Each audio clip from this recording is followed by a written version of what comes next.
this video, I'm going to talk about bonding between atoms, how we can join two different atoms together to make some sort of molecule or compound. So molecules are just two atoms that are bonded together. So you can have a molecule of oxygen, you can have a molecule of carbon dioxide. Molecules are just the product of creating the bonds between these atoms. Now, the first type of bond that we're going to talk about is the bond that can create these types of molecules. The other two types of bonds I'm going to talk about do not create molecules, but one does create compounds. The other is actually a bond that happens between molecules. So we'll see that as we go through these three different types of bonds. So the first type of bond that we're going to take a look at is the covalent bond. So the covalent bond is, again, we're looking at the electrons because the electrons are all about the interactions between, the bonds are all about the interactions between the electrons because those atoms are trying to be stable. They're trying to get the electrons to fill those shells or give them up so that their lower shell will be their outermost full shell. So covalent bonds, if we take a look over here, I'm going to grab my pen so if I need it, I've got it. There we go. So we can see we've got our two hydrogen atoms up here. They both are missing an electron. So remember, these guys just have that one shell. We saw that in the previous lecture. So they each need one. Now, they could go steal it, but it's just as easy to buddy up with another hydrogen atom and share. So these guys both were missing one. They each had one. So they're going to share their pair of electrons so that this atom has two, this atom has two, and they are going to both be stable atoms, but by sharing, that's going to bond them together. So a covalent bond occurs when two or more atoms are sharing their electrons. So do you think this is going to make a strong bond or a weak bond between the atoms? It's going to make a strong bond between them. And that is because once they have those electrons that they need to make their levels full and make them a stable atom, they don't want to give them up. To be able to split them apart, it's going to take a lot of energy. And so it's going to take a lot of energy to pull these apart. It's going to take even more energy to pull two oxygen atoms apart because they're sharing two pairs of electrons. And so these guys are going to take a ton of energy to pull apart. If you think about bonds kind of like magnets, these would be those super strong type of magnets to pull apart. If you know what they're called neodymium magnets because it takes a lot of energy to pull them apart. And so these guys are going to require you to have that extra energy to pull them apart.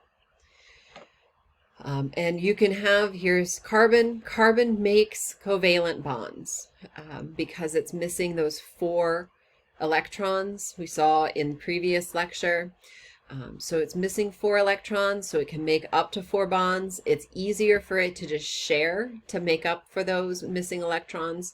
So here it's sharing to make the 4 with 4 hydrogen because each of those hydrogens missing one. We saw before that you can make CO2,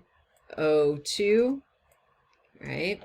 So that one would be a carbon, and it would share 2 electrons with the oxygen on each side so that it has its 2 here, so it's got the 4 it needs, and each of the oxygen has the 2 electrons that they're missing as well. So covalent bond, these guys are going to share those electrons. It's going to make a very strong bond. This is a little different from our ionic bonds. Ionic bonds, these guys are going to work using our ions that we saw in the previous lecture. So again, look for the electrons. What's happening? Well, we saw before when we make ions, the ions are made because the electrons are moving from one atom to the other to make those complete electron shells. And so we're back here with our sodium and our chlorine. And so we're going to get a sodium giving up that electron to the chlorine so that we get a sodium ion that has a positive charge and a chloride ion that has a negative charge. Now, because they are charged ions and one is positive and one is negative, what do we know about things that are positive and negative? Opposite charges attract. These guys work just like magnets. If you've played with magnets, they have the north and south poles. If you've ever tried to push magnets together, if you get the wrong sides together, they won't stick. Same thing here. So if you tried to put two sodium ions together, they won't work, but you bring in that chloride ion and it's going to stick together. So you'll see there's no bond really between them. They're not sharing electrons, but because they're positively and negatively charged, they're going to be attracted to each other, and that holds them in that ionic bond. These are not molecules. So molecules are made by covalent bonds. These are just compounds, and we call them ionic compounds. And so the bond is formed by those opposite charges attracting to each other. So you need ions to create the ionic bond, and you're going to have those opposite charges attracting to each other. A great example of this is the salt that you see here.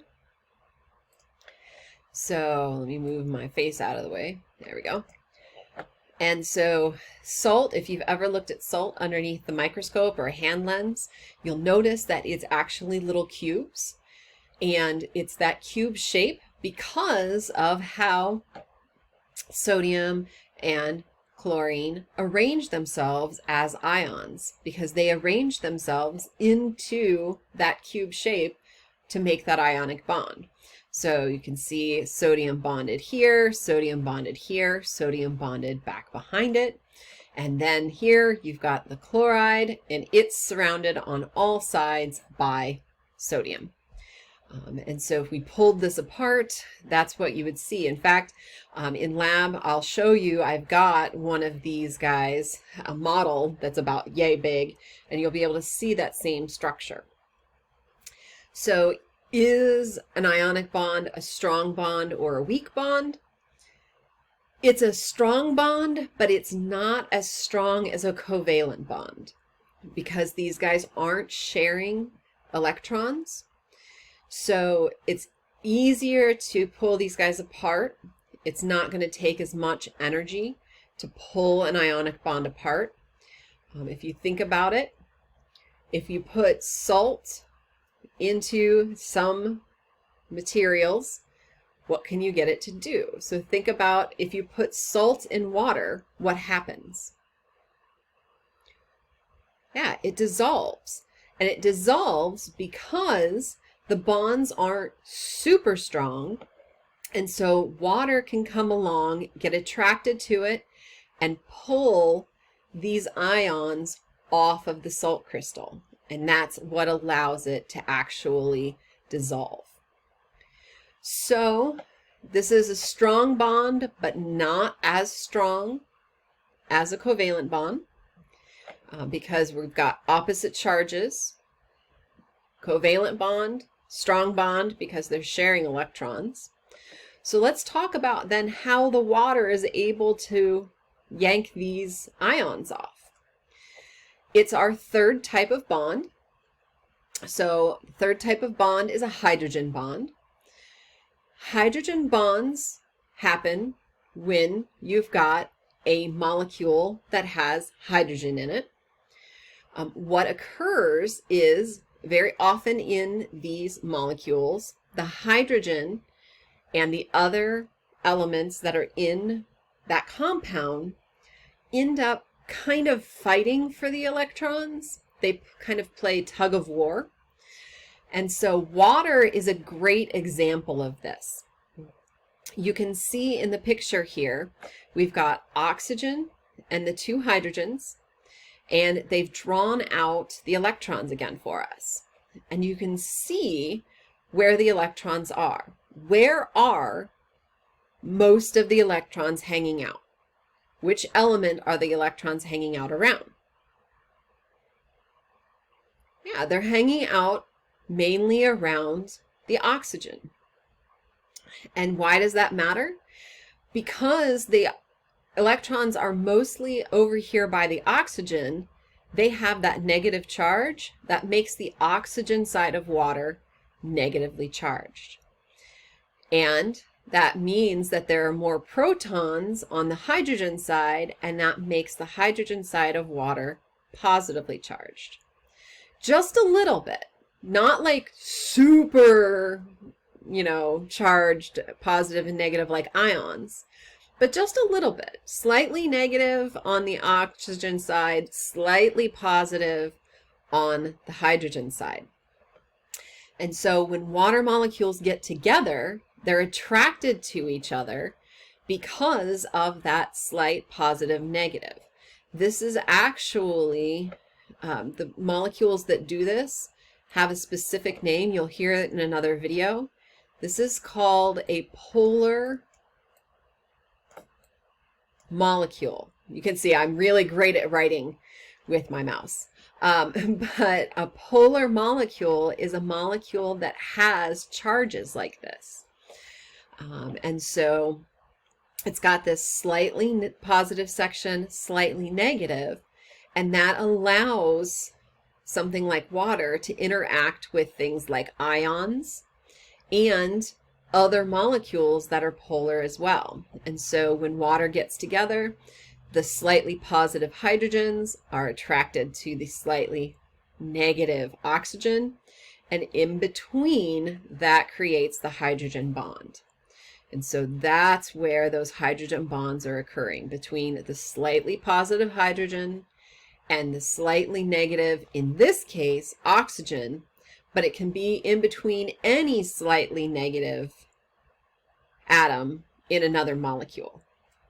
So we'll see, for example, with things like DNA and proteins, they can actually create hydrogen bonds with oxygen, but also with nitrogen, depending on the compound that is nearby. So that's a hydrogen bond. Hydrogen bond is going to be between that slightly positive hydrogen atom on a molecule and then a slightly negative charged atom on another molecule. Water is the most common one that we're going to run into with this. So is this a strong or a weak bond? This is a weak bond compared to the other two, right? Think about it. This is a very slightly negative charge, slightly positive charge. Think about water. If you jump in a pool, and the water moves, right? Now, you'll see in the next video, yeah, if you belly flop into a pool, it hurts, and you'll see why in the next video, and it has to do with these hydrogen bonds. But this is a weak bond compared to the other two. So here are all three of those bonds together. So we've got that covalent bond being strong, the ionic bond strong but not as strong because it's the opposites attract instead of sharing. And then the hydrogen bond, which is weak because it's that opposites attract between the two molecules, the hydrogen, the slightly positive hydrogen with a slightly negative, either oxygen, nitrogen, something slightly negative on another molecule.